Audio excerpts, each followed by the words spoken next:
बिस्मिल्लाहिर्रहमानिर्रहीम अस्सलाम वालेकुम। इस दुआ के साथ कि अल्लाह ताला का फजल करम, इसकी रहमत व बरकत और खैर व आफ़ियत हम सब पर नाज़िल हो और हम सब अपने घरों में खुश व खुर्रम रहें, आमीन सुम्मा आमीन। चलिए इसी दुआ के साथ वीडियो का आगाज़ करते हैं।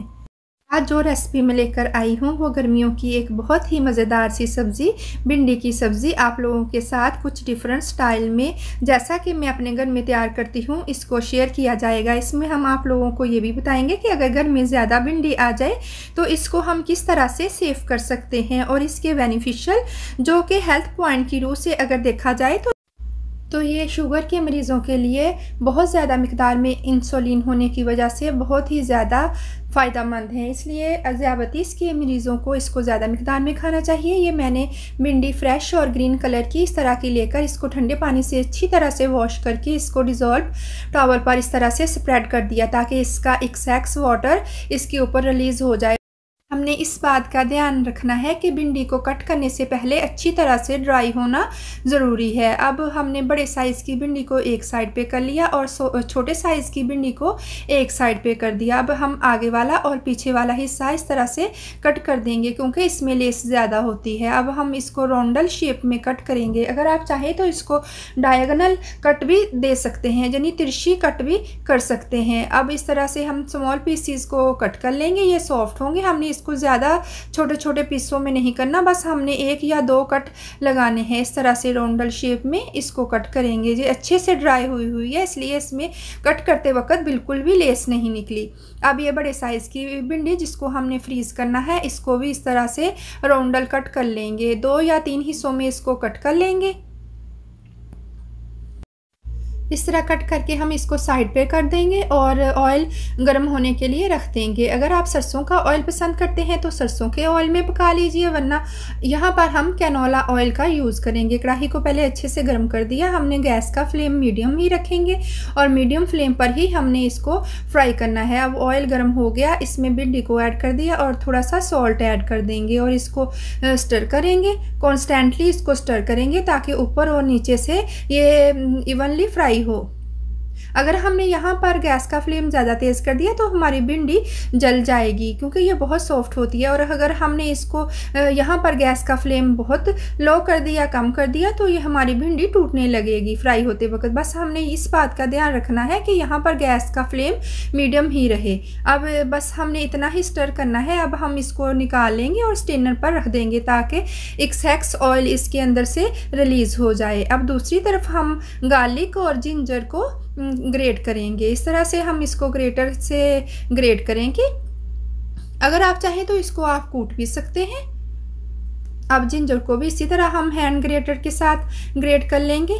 अब इसके अंदर से एक्सेस ऑयल रिलीज़ हो चुका है, ये ठंडी हो चुकी है। अब इस तरह से हम इसको एक जार में ऐड कर देंगे और इसका ढक्कन लगाकर टाइट कर देंगे और इसको हम फ्रीज़र में रख देंगे। अब हम इसको 1 हफ्ते तक फ्रीज़र में रख सकते हैं, ये बिल्कुल ऐसे ही ग्रीन होगी।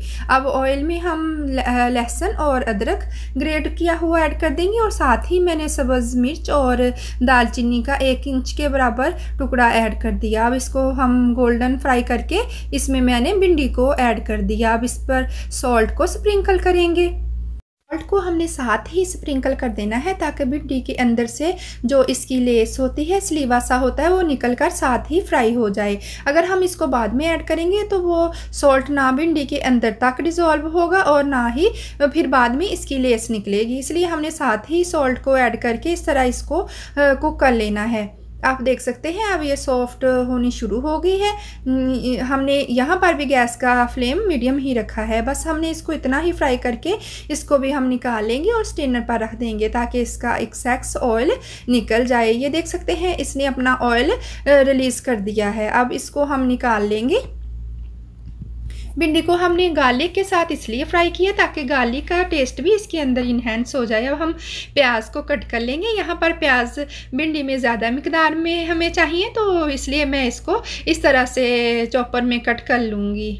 इसमें फर्दर ही ज़्यादा मिकदार में कट हो गई। देखिए जैसे हमने बिल्कुल अपने हाथ से इनको थिन स्लाइसिस में काटा हो। अब भिंडी का ऑयल निकल चुका, इसको हम निकाल कर एक साइड पे कर देंगे और इसमें प्याज को ऐड कर देंगे। प्याज को मैंने धोकर स्ट्रेनर पर रख दिया था और इसका वाटर निकल गया था। अब इसमें प्याज को हमने जब इस तरह से स्टर करना है तो प्याज का पानी भी अच्छी तरह से ड्राई होना ज़रूरी है, फिर ही प्याज फ्राई होने के बाद क्रिस्पी होंगे। अब इसको हमने पहले गैस का फ्लेम मीडियम रखा, फिर हमने थोड़ा सा हाई कर दिया, फिर हमने मीडियम किया। अब इस तरह से हमने इसका लाइट गोल्डन कलर कर लेना है।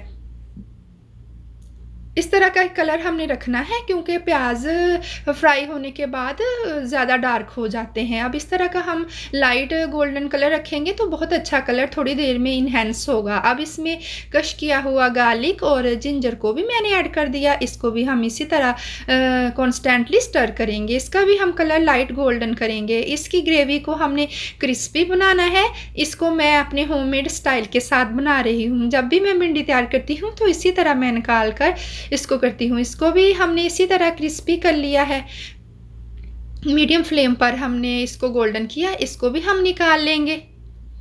जब ये प्याज और अदरक का आएगा तो हमारे मुंह में बहुत अच्छा लगेगा। अब इसमें हम अजवाइन, ज़ीरा, राई दाना और हम इसमें कुलंजी यानी ब्लैक सीड ऐड कर देंगे। अब थोड़ा सा इसको क्रैकल करेंगे। जब इसकी अच्छी सी खुशबू आने लगेगी तो फिर अब इसमें हम टमाटर को ऐड कर देंगे। इस तरह मैंने टमाटर के बीच और इसका पील ऑफ कर दिया था और अब इसको हम ऐड कर देंगे।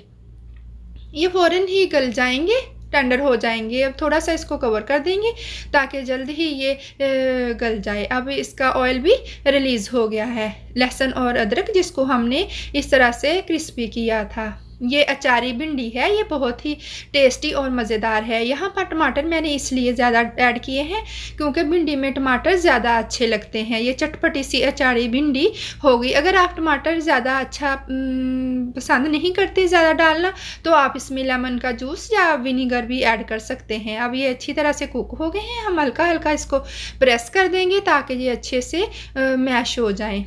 यहाँ पर एक चिकन क्यूब्स ऐड कर दिया और 4 टेबलस्पून दही को ऐड करेंगे। दही को अच्छी तरह से बीट कर लेंगे ताकि कोई लंप वगैरह ना निकले और गैस का फ्लेम मीडियम रखेंगे और मीडियम फ्लेम पर हम इसको कुक करेंगे। अब दही ने अपना पानी छोड़ना शुरू कर दिया और ये पकना शुरू हो गया और इसका कलर चेंज हो गया। अब ये गोल्डन कलर हो गया है। अब इसको थोड़ा सा भुनेंगे। यहाँ पर ऑयल मुझे कम लग रहा था। ये जो जिसमें हमने ये लहसुन और अदरक फ्राई किया था इसका ऑयल निकल आया। इसको हम ऐड कर देंगे और इसको इस तरह से हम स्टर करते जाएंगे ताकि ये अच्छी तरह से कुक हो जाए। आप देख सकते हैं ऑयल रिलीज़ होना शुरू हो गया है।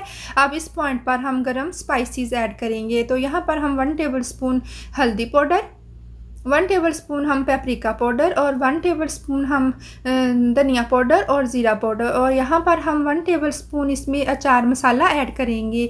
ये अचारी भिंडी है इसलिए हम इसमें अचार मसाला ऐड करेंगे। अगर आप इस पॉइंट पर अचार मसाला नहीं ऐड करना चाहते तो आप घर का मसाला ऐड कर सकते हैं, जो आप कड़ी मसाला या कोई भी मसाला यूज़ करते हो। और यहाँ पर मैंने 1 टेबलस्पून के करीब नमक भी डाल दिया। अब ये हमने जिंजर और गार्लिक जिसको हमने इस तरह से गोल्डन फ्राई किया था, ये देख सकते हैं कितना क्रिस्पी है। अब इसको ऐड कर देंगे और इसको हिलाएंगे ताकि स्पाइसेस इसके अंदर डिज़ोल्व हो जाएं। अब ये इसके अंदर मिक्स हो चुके हैं। अब इस पॉइंट पर हम भिंडी को ऐड कर देंगे और हल्के हल्के हाथों के साथ हम इसको हिलाएंगे क्योंकि भिंडी हमारी फ्राई हुई है। ये बहुत सॉफ्ट सब्ज़ी होती है, इसको ज़्यादा हार्डली नहीं स्टर करना वरना ये टूट जाएगी। इसी तरह हम इसको 2 से 3 मिनट तक इसको इस तरह से हिलाकर इसको कवर कर देंगे, इसको दम देंगे ताकि भिंडी के अंदर स्पाइसेस ऐड हो जाए। वैसे तो जब हमने भिंडी को फ्राई किया था तो उस वक्त हमने इसमें ग्रीन चिली और सॉल्ट ऐड करके हमने इसको फ्राई किया था, लेकिन अब हम इसको 2 से 3 मिनट तक ही दम देंगे। अगर हमने ज़्यादा देर इसको कवर करके पकाया तो ये टूट जाएगी और बहुत सॉफ्ट हो जाएगी। हमने इसको क्रिस्पी रखना है ताकि इसकी ग्रेवी भी क्रिस्पी रहे और भिंडी भी टूटने ना पाए। बस हमने 2 से 3 मिनट के बाद इस चूल्हा बंद कर देना है। अब भिंडी हमारी तैयार हो चुकी है। अब इसमें हम कुछ ग्रीन चिली ऐड कर देंगे। कश्मीरी देगी मिर्च थी मेरे पास, उसको मैंने इस तरह से काट कर ऐड कर दिया और आप स्लेंटो धनिया वट एवर यू हैव जो भी कोई हो ऐड कर सकते हैं। यहाँ पर मैंने इसमें लेमन जूस ऐड नहीं किया क्योंकि हमने इसमें दही को ऐड किया था और टमाटर मैंने ऐड किए थे। टमाटर के साथ इसकी ग्रेवी बन गई और अच्छा सा टेस्ट इसके अंदर इन्हेंस हुआ। और अब इसको हम प्लेट आउट कर लेंगे। गर्मा गर्म हम इसको सर्व करेंगे। आप देख सकते हैं ये कितनी खिली खिली हमारी भिंडी है, ये बिल्कुल भी टूटी हुई नहीं है और इसके पीस बिल्कुल भी सख्त नहीं हुए। ना हमने इसको ज़्यादा फ्राई किया और ना ही हमने इसको कम किया। अब इसकी गार्निश मैंने सब्ज़ प्याज और कश्मीरी देगी मिर्च जो टेस्ट में ज़्यादा हॉट नहीं होती, इसके साथ इसकी गार्निश कर दी। ये देख सकते हैं आप कितना ही इसका शानदार कलर इन्हेंस हुआ है और ये खाने में भी बहुत मज़ेदार है। ये हमारी अचारी क्रिस्पी मज़ेदार सी भिंडी की सब्ज़ी तैयार है। आप इसको नान के साथ या चपाती के साथ वट एवर यू लाइक, जो भी चीज़ आपको पसंद है इसके साथ सर्व कर सकते हैं। जब भी आप भिंडी की सब्ज़ी तैयार करें तो फ्रेश और अच्छी क्वालिटी की ही लीजिए ताकि हमारी सेहत पर इसका नुकसान ना हो। और यहाँ पर मैंने आपको इसके हर पॉइंट को आई होप क्लियर करने की पूरी कोशिश की है। मेक श्योर आप इसको ज़रूर ट्राई करेंगे और मुझे अपनी दुआओं में याद रखिएगा। मेरी लेटेस्ट वीडियो सबसे पहले देखने के लिए मेरे चैनल को सब्सक्राइब करें, लाइक करें और शेयर करना बिल्कुल भी ना भूलिएगा। Thank you. अल्लाह हाफिज़।